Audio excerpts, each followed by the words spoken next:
Salut les tacos! Aujourd'hui, on digresse dans ce hors-série pour parler d'œuvres qui me tiennent à cœur, les nouvelles du célèbre auteur Haruki Murakami.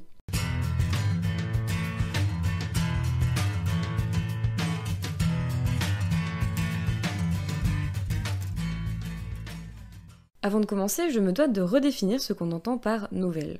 Au sens conventionnel, la nouvelle littéraire est un récit court. Ce format, apparu à la fin du Moyen-Âge, se rapprochait à l'époque du roman. C'est à partir du XIXe siècle que les auteurs se sont ouverts au genre, autre que le réalisme, comme le fantastique, le thriller ou la science-fiction. Murakami est d'ailleurs un auteur qui écrit des nouvelles réalistes et fantastiques, mais on en reparlera.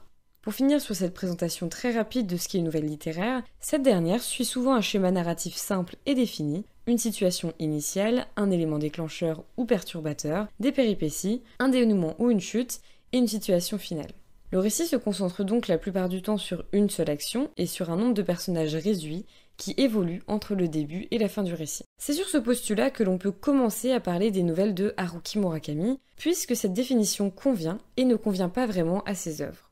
Haruki Murakami est un auteur japonais né en 1949. Il a à son actif plus de 40 œuvres publiées et écrit encore aujourd'hui pour notre plus grand plaisir. Ses œuvres les plus connues sont Kafka sur le rivage, Écoute le chant du vent, mais surtout sa trilogie 1Q84. C'est un auteur qui se définit par sa plume poétique et ses idées entre réel et fiction, voire onirisme. Il écrit autant des romans que des essais, et ce qui nous intéresse aujourd'hui, des nouvelles. Haruki Murakami est un adepte de ce que l'on peut nommer la réalité fantastique. Nombreux de ses récits sont à la fois réalistes et fantastiques. Certaines réalités créent donc d'elles-mêmes des éléments déclencheurs ou des péripéties. La plupart de ces nouvelles partent d'un constat de la vie de tous les jours, d'une observation ou d'une idée toute bête. Par exemple, dans son recueil Saules aveugles, femmes endormies, la nouvelle L'histoire d'une tante pauvre part du constat du personnage principal. Il ne connaît aucune tante pauvre dans son entourage. Je vous laisserai découvrir la suite de l'histoire par vous-même. Au contraire, certaines nouvelles n'ont pas vraiment de début ni de fin, donc la définition conventionnelle de la nouvelle littéraire est mise à mal. Les fins de récit de Murakami sont la plupart du temps ouvertes à notre imagination, et donc rien n'est défini. Ni l'état final de la situation, ni l'état final du personnage. C'est à nous d'imaginer et de croire à un dénouement. Mais trêve de digression.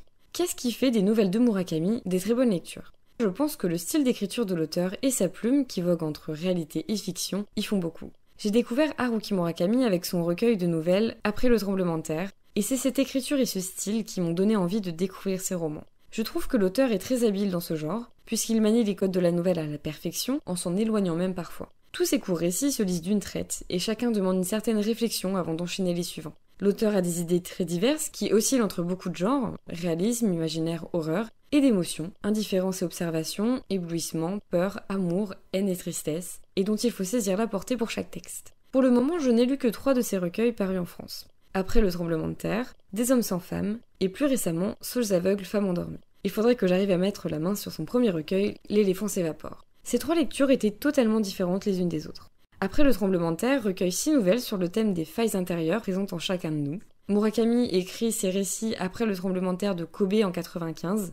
À cette époque, il résidait aux États-Unis, mais cet événement le fait revenir au Japon. Dans ce recueil, il explore les secousses et les séismes intérieurs des Japonais, entre solitude ordinaire, conscience endormie et envie brûlante de vivre. Ces 6 récits dépeignent des portraits différents avec délicatesse. Ce qui est saisissant dans ce recueil, c'est la justesse de ses propos. On se perd dans l'histoire de ces personnages et on découvre des tranches de vie particulières, douces et vraies. Des hommes sans femmes est quant à lui un recueil qui se concentre plus sur les relations humaines et plus spécifiquement sur les relations hommes-femmes. On s'intéresse à des amours diverses entre des hommes célibataires et des femmes mariées, des femmes qui ont l'intention de les quitter, des hommes qui viennent de se faire quitter. On entre dans les relations amoureuses difficiles, complexes mais aussi communes. Un recueil qui parle de musique, de solitude et d'amour, mais aussi de rêve et de mélancolie. Encore différent du dernier recueil que j'ai lu, Saules aveugles, femmes endormies, qui cette fois-ci nous plonge dans des histoires courtes et hypnotiques. Entre humour, horreur, récits insolites et anodins, l'auteur nous raconte des faits qui oscillent entre réalité et fiction. Des contes de notre quotidien écrits avec une plume pleine de poésie et d'humour. Bref, comme vous pouvez le remarquer, ces recueils sont tous différents et c'est ce qui rend leur lecture d'autant plus agréable. J'espère vous avoir séduit avec ces présentations rapides de ces œuvres. Vous pouvez par ailleurs retrouver certains de ces récits courts en format illustré, comme Les attaques de la boulangerie, L'étrange bibliothèque, Sommeil ou encore Birthday Girl. J'espère que cette vidéo vous a plu, merci d'être resté jusqu'à la fin. J'ai enfin acheté un micro digne de ce nom, donc j'espère que le résultat est reposant pour vos oreilles. N'hésitez pas à commenter la vidéo, à l'aimer, à la partager et à vous abonner pour plus de contenu. D'ici là, je vous retrouve sur Instagram. À bientôt les tacos!